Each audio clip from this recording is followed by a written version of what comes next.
ನಮಸ್ಕಾರ ಸ್ನೇಹಿತರೆ, ಅಶ್ವಿತಾಸ್ ಕಿಚನ್ಗೆ ತಮಗೆಲ್ಲರಿಗೂ ಸ್ವಾಗತ. ಇವತ್ತು ನಾವು ವೈಟ್ ಸಾಸ್ ಪಾಸ್ತಾ ಯಾವ ರೀತಿ ತಯಾರಿಸುವುದು ಅಂತ ನೋಡೋಣ.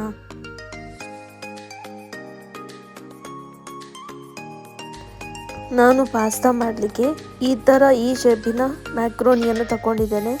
ನೀವು ನಿಮಗೆ ಯಾವ ಥರ ಬೇಕು ಆ ಶೇಪಿನ ಮ್ಯಾಕ್ರೋನಿಯನ್ನು ತಗೊಳ್ಬೋದು. ಇವಾಗ ಇನ್ನೊಂದು ಪಾತ್ರೆಯಲ್ಲಿ ನೀರು ಬಿಸಿಯಾದ ಮೇಲೆ ನಾನೇನು ಮ್ಯಾಕ್ರೋನಿಯನ್ನು ತಗೊಂಡಿದ್ದೇನೆ ನೋಡಿ, ಅದನ್ನು ಇದಕ್ಕೆ ಹಾಕಿ ಅದರ ಜೊತೆ ಸ್ವಲ್ಪ ಎಣ್ಣೆ ಹಾಗೂ ರುಚಿಗೆ ತಕ್ಕಷ್ಟು ಉಪ್ಪು ಇಷ್ಟನ್ನು ಹಾಕಿ ಇದನ್ನು ಬೇಯಲಿಕ್ಕೆ ಬಿಡಬೇಕು.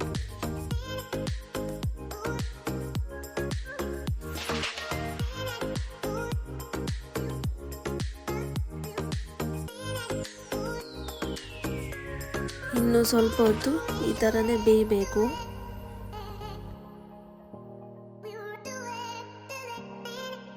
ನಾನೇನು ಮ್ಯಾಕ್ರೋನಿಯನ್ನು ಬೇಯಲಿಕ್ಕೆ ಇಟ್ಟಿದ್ದೆ ನೋಡಿ, ಅದು ಇವಾಗ ಬೆಂದಿದೆ. ಈ ಥರ ಇದನ್ನು ನಾನು ಸೋಸಿಟ್ಟಿದ್ದೇನೆ. ಇವಾಗ ಇನ್ನೊಂದು ಬದಿಯಲ್ಲಿ ಒಂದು ಪಾತ್ರೆ ತಗೊಂಡು ಅದಕ್ಕೆ ಸ್ವಲ್ಪ ಎಣ್ಣೆ ಬಿಸಿಯಾದ ಮೇಲೆ 2 ಎಸಲಷ್ಟು ಬೆಳ್ಳುಳ್ಳಿಯನ್ನು ಈ ಥರ ಸಣ್ಣದಾಗಿ ಕಟ್ ಮಾಡಿ ಸ್ವಲ್ಪ ಹೊತ್ತಿಗೆ ಎಣ್ಣೆಯಲ್ಲಿ ಫ್ರೈ ಮಾಡಬೇಕು.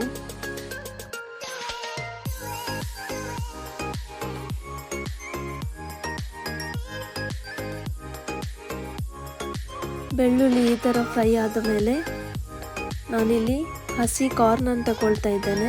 ನೀವು ನಿಮ್ಮ ಹತ್ರ ಏನು ವೆಜಿಟೇಬಲ್ ಇದೆ ಅದನ್ನು ತಗೊಳ್ಬೋದು. ಅದನ್ನು ಹೀಗೆ ಸ್ವಲ್ಪ ಹೊತ್ತು ಎಣ್ಣೆಯಲ್ಲಿ ಈ ಥರ ಫ್ರೈ ಮಾಡಬೇಕು.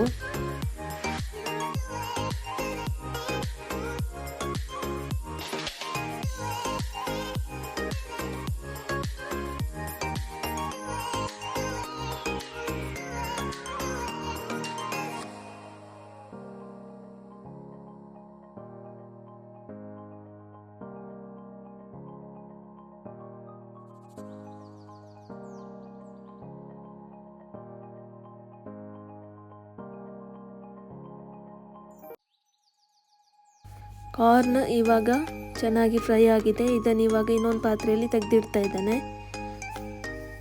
ಇವಾಗ ಅದೇ ಪಾತ್ರೆಗೆ ಒಂದು ಸ್ವಲ್ಪ ಬಟರನ್ನು ಹಾಕಿ ಅದನ್ನು ಈ ಥರ ಮೆಲ್ಟ್ ಮಾಡಲಿಕ್ಕೆ ಬಿಡಬೇಕು.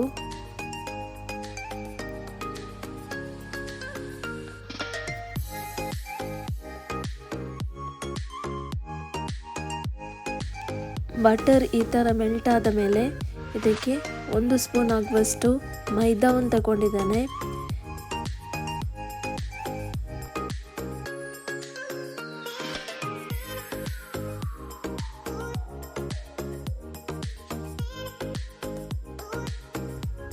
ಈ ಥರ ಮೈದಾವನ್ನು ಗಂಟು ಬರದ ರೀತಿಯಲ್ಲಿ ಕೈಯಾಡಿಸ್ತಾ ಇರಬೇಕು.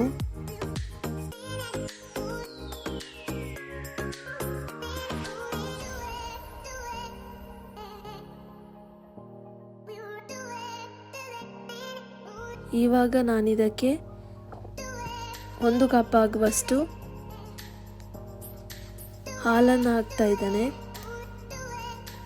ಇವಾಗ ಇದನ್ನು ಈ ಥರ ಚೆನ್ನಾಗಿ ಮಿಕ್ಸ್ ಮಾಡ್ತಾ ಇರಬೇಕು.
ನಾವೇನು ಹಾಲು ತಗೊಂಡಿದ್ದೇವೆ ನೋಡಿ, ಅದು ಈ ಹದಕ್ಕೆ ಬರುವವರೆಗೆ ಈ ಥರ ಮಿಕ್ಸ್ ಮಾಡ್ತಾ ಇರಬೇಕು.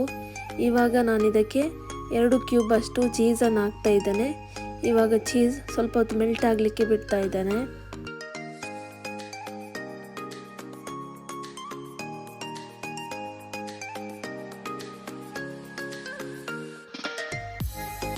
ಇವಾಗ ನಾನು ಇದಕ್ಕೆ 1 ಚಮಚದಷ್ಟು ರೆಡ್ ಚಿಲ್ಲಿ ಫ್ಲೇಕ್ಸ್ ಹಾಗೂ ಅರ್ಧ ಚಮಚ ಕರಿಮೆಣಸಿನ ಹುಡಿ ಇದನ್ನು ಹಾಕಿ ಚೆನ್ನಾಗಿ ಈ ಥರ ಮಿಕ್ಸ್ ಮಾಡಬೇಕು.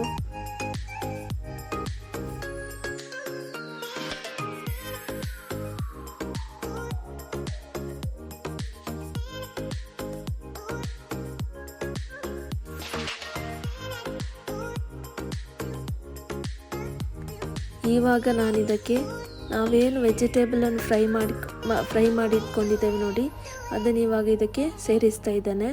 ಸ್ವಲ್ಪ ಹೊತ್ತು ಇದನ್ನು ಹೀಗೆ ಫ್ರೈ ಆಗಲಿಕ್ಕೆ ಬಿಡಬೇಕು.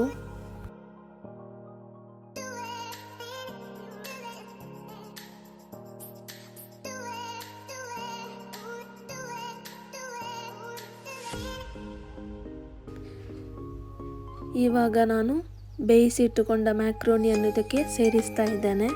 ಸ್ವಲ್ಪ ಹೊತ್ತು ಈ ಥರನೇ ಮಿಕ್ಸ್ ಮಾಡ್ತಾ ಇರಿ.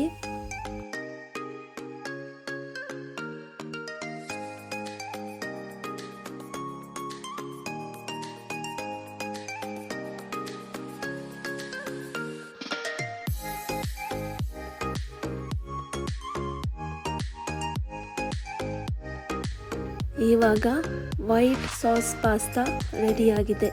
ನಿಮಗೆ ಈ ರೆಸಿಪಿ ಇಷ್ಟವಾದಲ್ಲಿ ನನ್ನ ಚಾನಲ್ಗೆ ಲೈಕ್, ಶೇರ್ ಹಾಗೂ ಸಬ್ಸ್ಕ್ರೈಬ್ ಮಾಡಿ. ಧನ್ಯವಾದಗಳು.